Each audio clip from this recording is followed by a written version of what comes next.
자, 오늘은 파트 3 항공 기상에 대해서 여러분들과 같이 공부해 보도록 하겠습니다. 파트 3에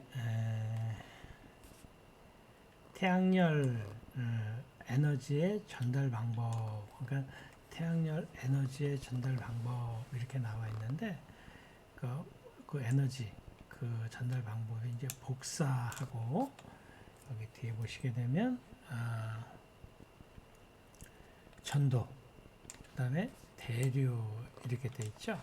그 우리가 이거를 이제 간략하게 이렇게 보게 되면은 뒤에 복사 부분을 다시 한번 보시게 되면 다른 물질의 도움 없이 열 자체가 직접 이동하는 것이다. 그다음에 뒤에 보시게 되면 전도는 뭐냐? 접촉이 필요하다. 그다음에 대류는 유체의 흐름을 통해 열을 전달한다. 이렇게 나와 있네요. 그래서 여기 그림에 이렇게 보시게 되면은 복사, 전도, 대류 이렇게 열 전달하는 방법을 이렇게 이제 그림으로 이렇게 표현해 놨는데 두 가지 형태로 여러분들이 보시면 될 것 같습니다. 자, 다음 페이지에 한번 넘어갈까요?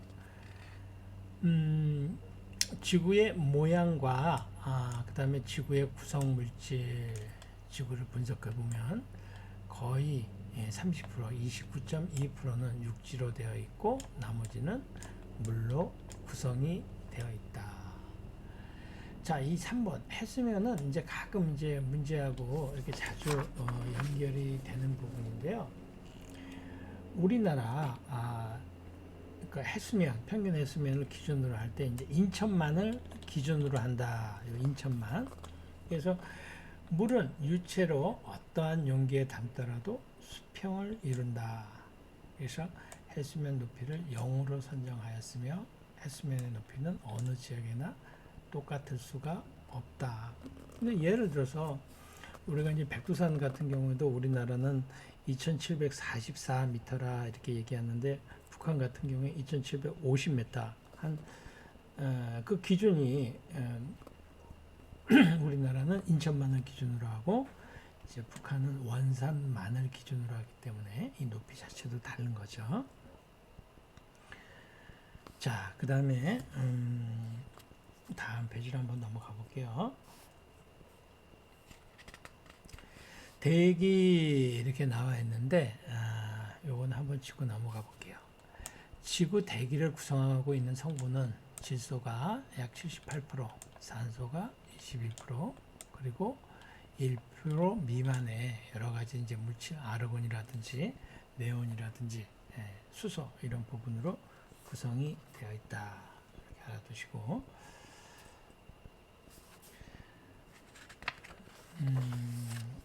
그 다음에 요 방위 부분, 방위 부분에 자북, 맨 이제 오른쪽 아래쪽에 보시게 되면은 자북하고 진북하고 도북 이런 형태로 나와 있는데 자북 같은 경우에는 첫 번째로 이 자북 같은 경우에는 나침판이 가리키는, 그러니까 지구 자기장에 의한 방위를 말한다. 그러니까 나침판이 가리키는 북쪽이 되겠죠, 그렇죠? 북쪽이 되겠고, 그 다음에 진북 같은 경우에는 다음 페이지에 보시게 되면은 진북 같은 경우에는 잠깐만요. 여기 진북 나왔네요. 이 진북 같은 경우에는 이제 진짜 북쪽이 되겠죠, 그렇죠? 그래서 언제나 변하지 않는, 그러니까 북극성 방향이 되겠다. 여기는 이제 나와 있진 않는데 도북은 지도상의 북쪽, 이거를 이제 우리가 도북이라고 하죠.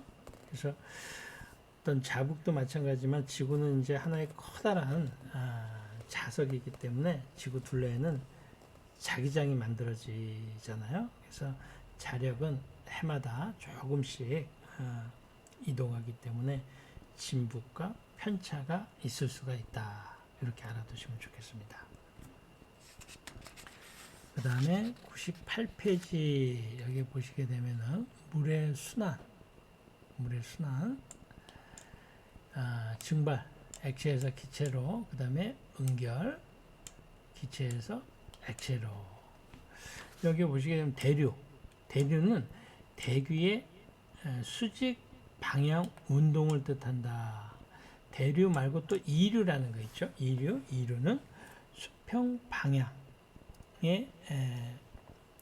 운동을 뜻하게 되겠죠.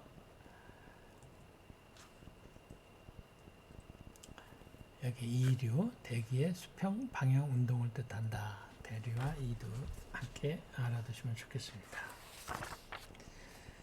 자, 그 다음 페이지로 넘어가세요. 여기 보시게 되면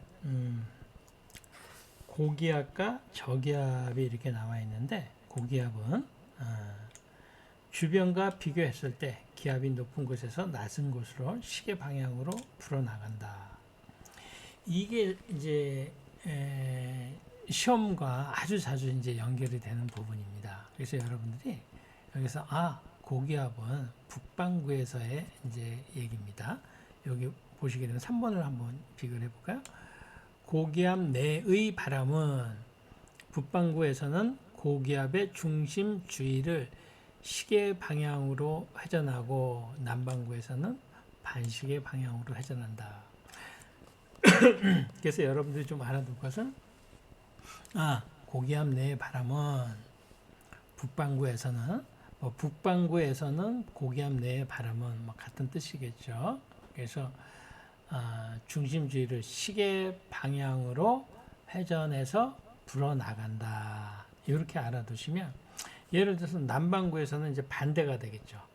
남반구에서는 반대가 되고, 또 저기압에서는 또 반대가 되겠죠. 그래서 여기 보시게 되면 저기압의 바람은 북반구에서는 저기압 중심을 향해, 여기는 시계 방향이지만 여기서는 반시계 방향으로 불어나간다. 그래서 요 고기압 요거 하나만 좀 이렇게 알아두시면, 고기압, 저기압, 그 다음에 북반구, 남반구 여기에 관련된 시험은 문제가 나오더라도 다 이렇게 여러분들이 해결을 할 수 있을 것 같습니다. 자, 그 다음에 103페이지로 한번 와볼까요? 103페이지.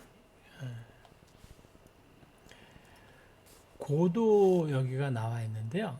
기압 고도. 그래서 표준 기지면 위에 표고이며 표준 대기 조건에서 측정된 고도를 말한다.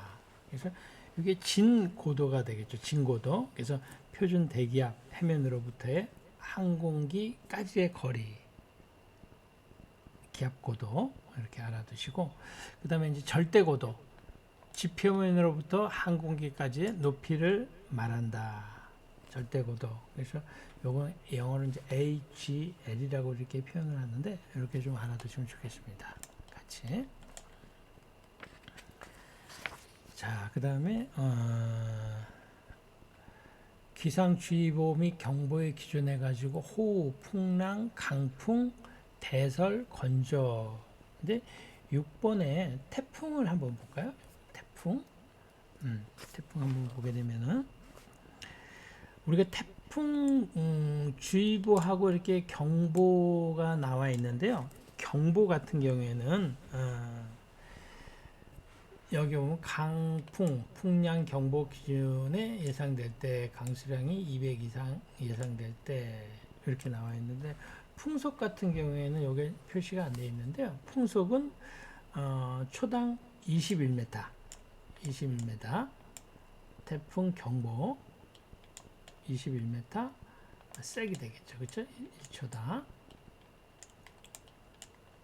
SEC. 그래서 태풍 경보는 최대 풍속 21m, 초당 21m고 총 강우량은 200m 이상이 예상이 될 때, 이 부분 좀 잘 알아두시면 좋겠습니다. 자, 그 다음에 다음 페이지 보시게 되면 기압에 대해서, 대기압에 대해서 나왔는데, 여기 기압, 여기 출제 비중 높음 이렇게 나와 있는데요.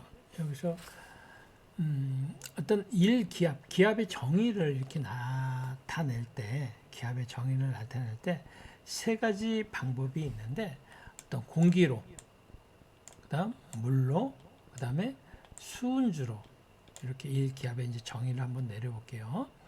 세 개 다 1제곱센티미터의 같은 면적에 공기를 기준으로 했을 때는 1000km 위로 이게 누르는 압력이 되겠죠. 1기압이. 그 다음에 물 같은 경우에는 10m, 수은주 같은 경우에는 76cm다. 이렇게 1기압의 정의 세 가지로 나타낸 거. 이것도 시험에 이렇게 자주 연결이 되더라고요. 잘 받으시면 좋겠습니다. 자, 그 다음에 다음 페이지로 한번 가볼까요? 여기 보시게 되면은 기단. 전선과 기단 이렇게 나와 있는데, 우리나라에 이제 가장 영향을 많이 끼치는 이제 기단들이 나와 있죠. 그래서 여기 보시게 되면은 오츠크해 기단. 그래서 늦염, 초여름에 높새바람, 장마 전선을 동반하는 거죠. 이 오츠크 기단이. 그 다음에 적도 기단. 그래서 해양성 기단이 되겠죠. 그렇죠? 매우 습하고 적도 기단, 습하고 더우면서 우리가 이제 7, 8월에 태풍과 함께 한반도에 상륙하는 기단. 그리고 그다음에 양쯔강 기단은 봄, 가을에 이동성 고기압과 함께 동진에 와서 한반도에 따뜻하고 건조한 일기를 주는 기단이 되겠죠. 그 다음에 이제 시베리아 기단 같은 경우는 아주 추운 겨울날 계절풍 형태로 이제 한반도에 상륙하는 기단이 된다. 요 기단, 여름 계절풍 같은 경우 이제 태평양 기단이 있는데 요 기단 5개 정도 여러분들이 좀 알아두셔야 될 것 같습니다. 그래서 오른쪽에 보시면 우리나라의 주요 기단 해가지고 시베리아 기단, 그 다음에 오츠크해 기단, 그 다음에 북태평양 기단, 양쯔강 기단, 그 다음에 적도 기단 이렇게 나와 있는데 아까 말씀드렸다시피 한번 쭉 체크해 주시면 좋겠습니다. 그 다음에 전선 109페이지에 전선 이렇게 나와 있는데 차거나 따뜻한 서로 다른 기상 특성을 지닌 기단과 접촉하면서 두 기단 사이에 하나의 완충 지대가 형성되는데 이를 전선이라고 한다. 완충 지대가 형성이 되는데 전선이라고 한다. 자, 밑에 전선의 종류 한번 볼까요? 전선의 종류에서 한랭 전선과 온난 전선이 이렇게 있죠. 그래서 한랭 전선 같은 경우에는 찬 공기가 따뜻한 공기 아래로 들어가려고 할 때 생기는 전선을 말한다. 이게 한랭 전선 같은 경우는 그래서 들어가면서 정난 운을 발생시켜 가지고 우리가 소나기라든지 이런 것들을 이제 내리게 하는 이게 한랭 전선이 되겠죠. 자, 밑에 온난 전선 한번 보면 따뜻한 공기가 찬 공기 위를 타고 오르면서 생기는 전선을 말한다. 그래서 온난 전선에는 이렇게 층운형 구름이 발생하고 넓은 지역에 적은 양의 따뜻한 비가 오랫동안 내리며 찬 공기가 밀리는 방향으로 기상이 변화한다. 자, 3번에 이제 정체 전선 한번 볼까요? 정체 전선과 폐색 전선 이렇게 있는데 정체 전선 같은 경우에는 찬 공기와 따뜻한 공기의 세력이 비슷할 때는 전선이 이동하지 않고 오랫동안 같은 장소에 정체되어 있는 것을 정체 전선, 장마철, 장마 전선이라고 한다. 다음 페이지에 온도와 열 이렇게 나와 있네요. 온도와 열. 온도와 열. 자, 열량. 물체가 주고받는 열의 양, 에너지의 양이 되겠고, 자, 비열이라는 것은 어떤 물질 1g을 1도씨 더 올리는 데 필요한 열량 에너지를 비열이라고 한다. 여기에 현열, 그 다음에 잠열, 빙점 이렇게 나와 있네요. 빙점. 아랫부분에 보시게 되면은 섭씨, 화씨 이렇게 나와 있는데 섭씨란 표준 대기압에서 얼음의 빙점, 우리가 빙점 하면은 0도씨가 되겠죠. 0도씨로 하고 그 다음에 비등점은 100도씨이다. 빙점 하면은 이제 어는 점이 되겠죠. 빙점 어는 점. 비등점은 끓는 점이 되겠죠. 그래서 뭐 우리가 섭씨, 화씨, 우리는 이제 대부분 섭씨를 쓰는데 화씨도 이제 보면은 어떻게 보면 섭씨는 이제 화씨는 섭씨보다도 좀 더 이제 세분화해서 180등분으로 이렇게 나눠서 화씨는 이제 나눠서 운영을 하게 되는 거죠. 그래서 표준 대기압에서 얼음의 빙점, 그러니까 어는 점, 섭씨 같은 경우에는 어는 점을 0도씨로 했는데 화씨는 32도 F로 하고 비등점은 212도 F로 한다. 그러니까 끓는 점을 100도인데 212도로 이렇게 한다. 이렇게 알아두시면 되겠습니다. 뭐 도 C 이거 도 F 이거는 어떤 요거를 이제 만든 사람들의 이름의 이니셜을 따가지고 C 또는 또 밑에 있는 것도 F도 마찬가지로 만든 사람의 이니셜을 따가지고 스페링을 적은 거라서 뭐 특별한 다른 의미가 있는 건 아닙니다. 자, 기온 측정 한번 볼게요. 기온 측정. 지표면의 기온은 지상으로부터 약 1.5m 높이에 설치된 직사광선을 피하고 통풍이 잘 되는 백엽상에서 측정한다. 이 기온 측정 여러분들 요즘에는 초등학교에 있는지 모르겠지만 제가 다닐 때만 해도 그 초등학교에 운동장 위쪽에 이렇게 보면 이제 백엽상에 이렇게 항상 설치가 되어 있죠. 하얀 상자, 하얀 나무 상자로 해가지고 높이가 대략 한 1.5m에다 설정을 해놨죠. 그걸 이제 백엽상 거기서 기온 측정이 평균 기온 측정이 된다. 그래서 자 113페이지로 한번 넘어가 볼게요. 습도 가장 아래쪽에 노점 온도, 노점 기온 이렇게 나와 있죠. 노점 기온. 그래서 불포화 상태의 공기가 냉각되어서 공기 중의 수증기에 의해 포화 상태가 되는 기온을 말한다. 노점 기온. 이거는 좀 알아두시고 안개의 종류를 한번 가볼게요. 자, 115페이지로 와서 안개의 종류. 이 안개의 종류는 이것도 그 문제 출제하고 자주 이렇게 연관이 되는 거거든요. 그래서 여기 복사안개, 증기안개, 이류안개, 활성안개, 그리고 또 뒷면에 뭐 이제 뭐 스팀안개라든지 또는 얼음안개라든지 더 있으니까 그 특징만 여러분들이 좀 봐두시면 좋을 것 같아요.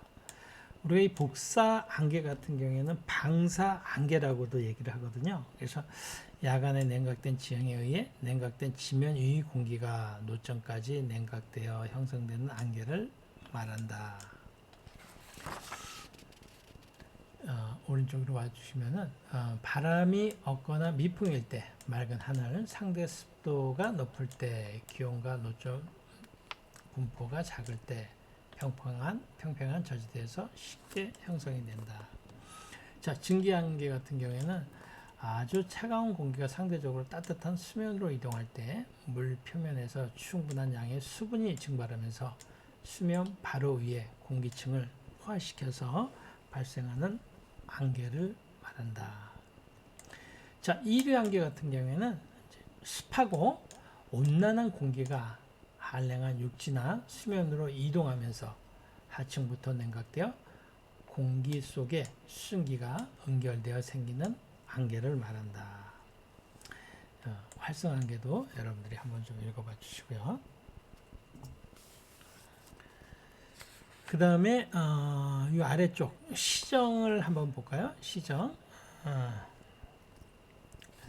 특정 시점 또는 관측자의 눈으로 먼 곳의 목표물을 볼 때 인식되는 최대 거리, 눈으로 볼 수 있는 최대 거리를 시정이라고 한다.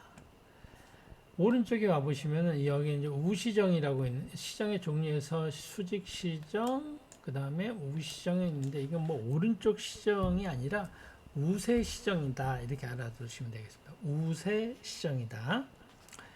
자, 아래 황사 부분, 또 황사의 발원지와 이동 이런 건 좀 봐두시고,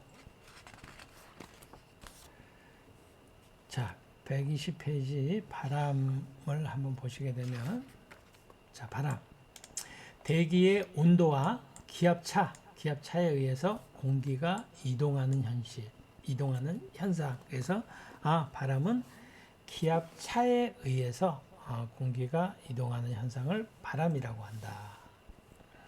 바람에 작용하는 힘을 한번 볼게요. 바람에 작용하는 힘. 그래서 기압 경도력.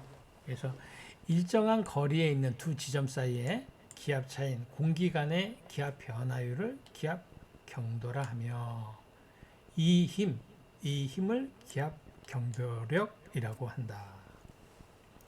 자, 그 밑에 아래쪽도 기압 경도력의 크기는 기압 차에 비례하고 거리에 반비례할 수밖에 없죠. 그렇죠? 그다음에 아래 전향력 한번 보게 되면, 전향력이 이제 우리가 아는 코리올리 효과 또는 코리올리 힘이라고 얘기를 하죠. 그래서 전향력 같은 경우에는 지표면의 불균형 가열로 인해서 발생한 기압차로 기압 경도가 고기압 지역에서 저기압 지역으로 흐를 때 지구의 자전으로 인하여 방향이 전환되는 현상이다. 그래서 이 부분, 아래 부분 여러분들 한번 봐주시기 바랍니다. 자, 오른쪽에 보시면 이제 바람의 종류 해가지고 직균풍은 기압 경도력과 전향력이 균형을 이루다가 발생하는 바람이다. 직균풍. 자, 우리 경도풍도 한번 봐주시고요. 경도풍 같은 경우에는 바람이 고기압에서 저기압으로 흐를 때 기압 경도력, 부심력, 전향력이 작용하면서 힘의 균형을 이루어 등압선을 따라서 흐르게 되는데, 이때 부는 바람을 경도풍이라고 한다. 뒷면에 보시면 지상풍이 있죠. 지상풍도 여러분들 한번 같이 봐주시고, 해륙풍, 열적 국지풍 그래가지고 해륙풍 보면 산바람과 골바람, 이 바람이라는 것은 우리가 산바람 하면은 산에서 불어오는 바람이 되는 겁니다. 골바람 하면 골에서 불어오는 바람이 되겠죠. 그렇죠? 같이 동일한 지역에서 낮과 밤의 차이에 의한 현상, 이거를 해륙풍은 육지와 해양의 가열과 냉각이 다름에서 발생하죠.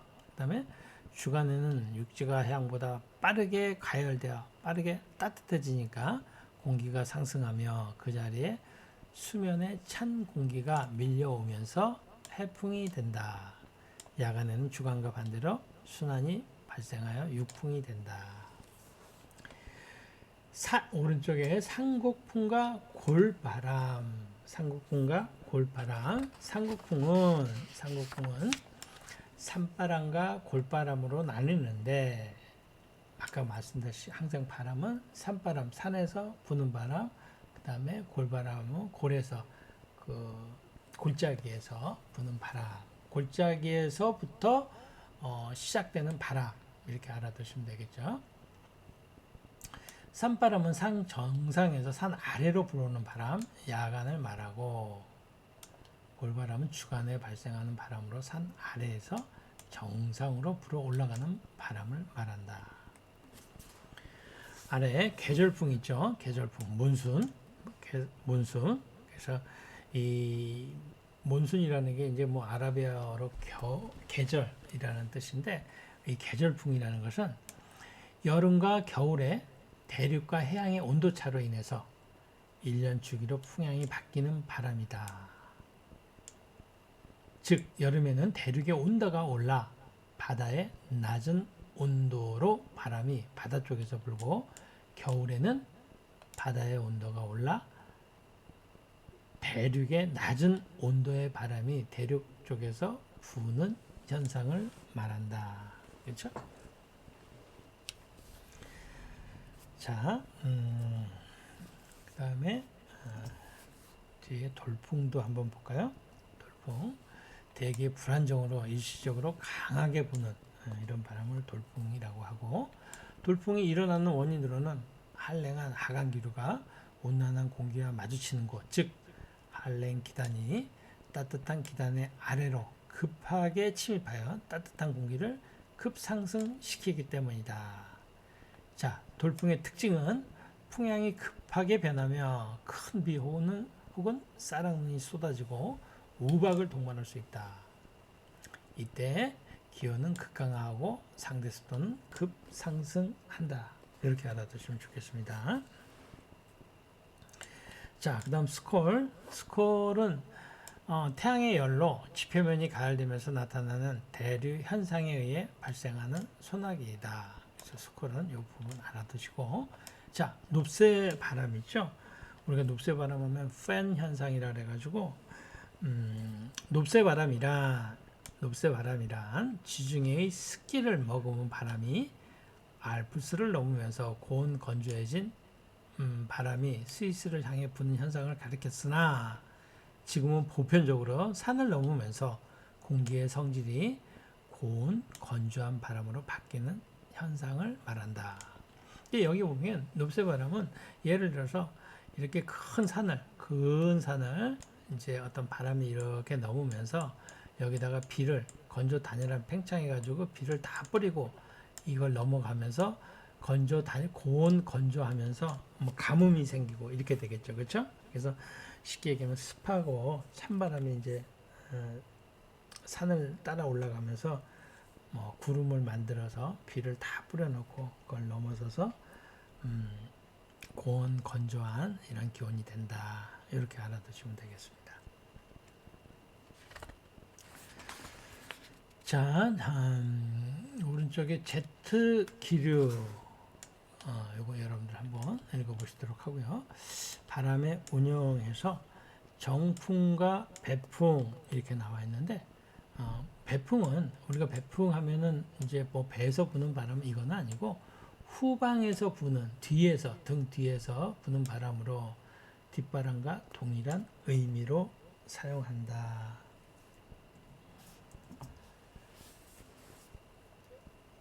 자, 구름과 강수에 대해서 나왔는데요. 구름과 강수. 자, 구름의 생성과 소멸. 요게 간단하게 3번 한번 볼까요? 대부분의 구름은 공기가 상승하여 냉각되면서 응결되어 생성된다. 자, 그 다음 응결된 수증기는 작은 물방울이나 얼음 알갱이가 되어 일정한 것에 모여서 구름이 만들어진다. 밑에 볼게요. 대기 중에서 공기는 다음에 세 가지 원인으로 의해 상승하게 된다. 그래서 이렇게 세 가지 한번 읽어봐주시면 좋겠습니다. 오른쪽에 보면 이제 구름에 관측해서 구름이 50피터 이하에서 발생했을 때 우리가 이제 구름이라고 하고 안개라고 이야기를 한다. 그 다음에 차폐와 실링. 그래서 부분적으로 가려질 때는 부분 차폐로 표현한다. 여기 첫 번째 볼까요? 차폐는 하늘이 안개, 수분, 연기, 강우, 작은 수적 등으로 우시정을 7마일 이하로 감소시키는 정도로 지표면으로부터 하늘이 가려질 때를 우리가 이제 차폐라고 하고, 자, 실링은 뭐냐면은 울량이 최소 8분의 5 이상 덮인 하늘에 가장 낮은 구름의 높이를 말한다. 우리가 이제 하늘을 가리는 이제 구름을 예를 들어서 10단계로도 나누고 그 다음에 8단계로도 나누고 이렇게 하는데 뒤에 문제에서 이거 한번 다뤄드리도록 하겠습니다. 구름의 분류 여기 보시게 되면 권운형, 층운형, 적운형 이렇게 나와 있는데, 권운형은 갈라져 있고 섬유가 늘어난 형태를 말한다. 층은형은 뚜렷한 층을 형성한 구름의 형태를 말한다. 저군형은 대류성 구름에 쌓인 형태를 말한다. 여기서 구름의 이제 분류를 또 해놨는데, 예를 들어서 구름의 분류 상층은, 중층은, 하층은 층상운에 있어서, 그래서 하층은 같은 경우에 이제 2km 미만, 그 다음에 중층은 2에서 6, 상층은 6에서 15 정도. 자, 우리 상층은 우리가 분류할 때 영어 기호로 이제 C로 시작을 하죠. 중층은 A로, A, C, AS. 하층은 S로, 우리 앞에 있는 요 이니셜만 알아도 괜찮아요. 근데 하층은 중에서 가장 밑에 있는 이 NS가 있죠. 이 NS는 회색, 물량이 많고 강수가 있음, 비를 내리게 하는 구름이 되겠죠. 그렇죠? 비를 내리게 하는 구름. 가장 밑에 있는 구름. 그래서 요거는 뭐 간단하게 상층은 C로, 중층은 A로, 하층은 S로. 그래서 그냥 우리가 상층은 제일 앞에 있고 C, 그 다음에 중층은 가운데 있고 A로 시작하죠. 그 다음에 하층은 S로 있고. 제가 예전에 이거 외우기 힘들어서 이렇게 외웠던 것 같아요. 그래서 이렇게 S 하나 더 붙이면 어느 맥주에서 상표 같은데, 그래서 상, 중, 하 이렇게 외웠던 것 같아요. 맨 밑에 이거 N은 NS, 그래서 N은 비를 내리게 한다. 그래서 그냥 제가 외웠던 방법이 예전에, 그래서 B는 이제 영어로 rain이니까 이거는 그냥 N으로 해서 rain 이렇게 했던 것 같아요. 뭐 그렇게만 하면은 카스하고 rain 이것만 알면 이건 상중하층은 이제 다 외워지게 되겠죠. 자, 그 다음에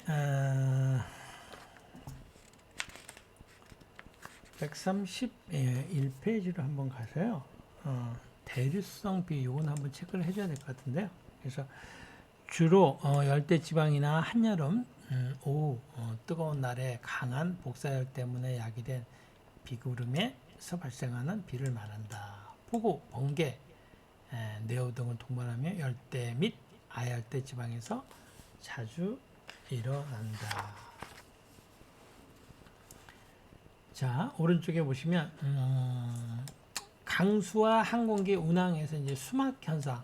우리가 이제 수막 현상은 자동차에서도 나타나는 거죠. 그래서 비에 의해서 지표면 또는 활주로가 젖어 있는 상태에서 이동할 때 타이어가 미끄러지는 현상을 말한다. 사실 이 수막 현상은 사실 좀 위험한 거죠, 그렇죠? 그래서 이 수막 현상 특히나 비가 오고 이럴 때는 이착륙이라든지 이런 부분에서 상당히 주의해야 되고, 또 수막 현상은 여기 보시면 조향과 제동 성능을 현저히 감소시킨다 이렇게 나와 있죠.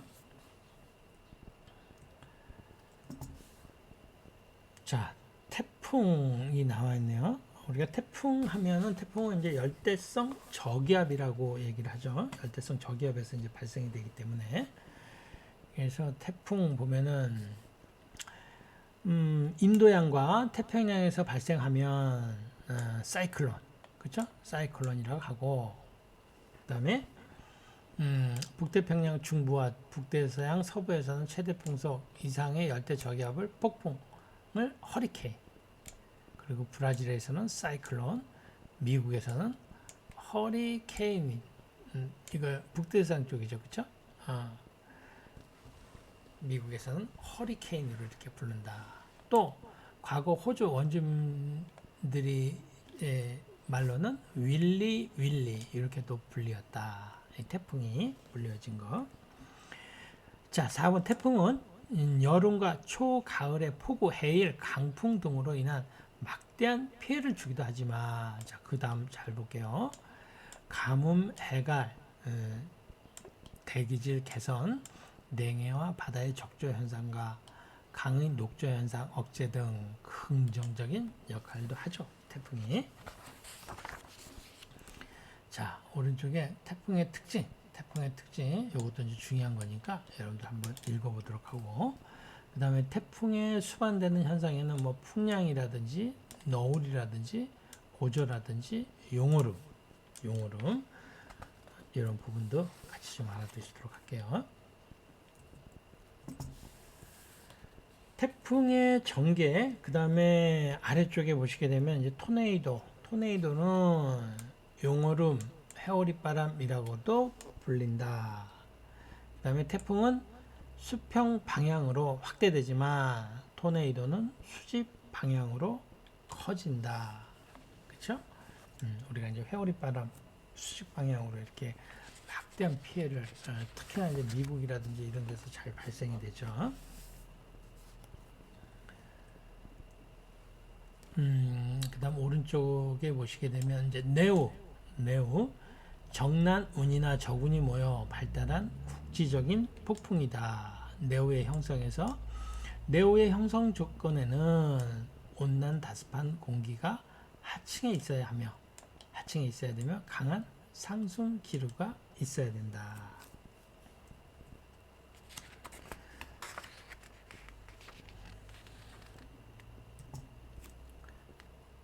자, 138페이지 한번 볼까요? 138페이지. 우리 착빙도 시험과 이렇게 잘 연결이 되는 건데, 우리가 착빙하면은 빈결 온도 이하에서 대기에 노출된 물체의 관행각, 물방울 및 구름의 입자가 충돌하여 물체의 표면에 얼음이 달라붙거나 덮여지는 현상을 착빙 현상이라고 한다. 자, 착빙은 항공기 착빙은 0도씨 이하에서 빙점 이하가 되겠죠. 빙점. 대기에 노출된 항공기의 날개나 동체 등의 과냉각 수적이나 구름 입자가 충돌하여 얼음막을 형성하는 것을 착빙이라고 한다. 여기 착빙의 형성 조건, 이것도 한번 봐주시고, 자, 여기 착빙의 이제 종류가 나와 있어요.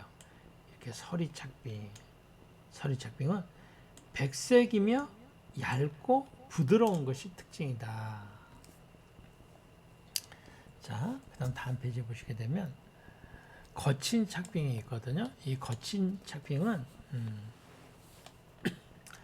불투명하고 부서지기가 쉽다. 자, 그다음 맑은 착빙은 투명하고 견고하며 얼음 피막이 비행체로부터 쉽게 벗겨지지 않은 것이 특징이며 피막이 부서질 때는 상당히 큰 파편으로 비산하여 위험하다. 이는 착빙 가운데 가장 위험하다. 맑아서 별거 아닌 것 같지만 착빙 중에서 가장 위험한 착빙이다. 맑은 착빙이 여기 시험에 잘 나오더라고요.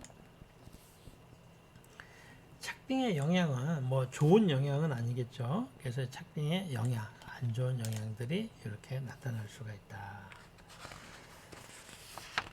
자, 오른쪽 난기류 한번 보시면 난류란 회전 기류와 바람의 급변으로 불규칙한 변동을 하는 대기의 흐름을 말한다. 그 다음에 비행 중인 항공기나 드론 등 비행체에 동요를 주는 악성 기류, 이러한 난류는 상승 기류나 하강 기류에 의해 발생된다. 그 다음에 난류의 주요 원인은 지형의 효과, 고도에 따른 풍속 변화, 지표, 온도 차이가 있다.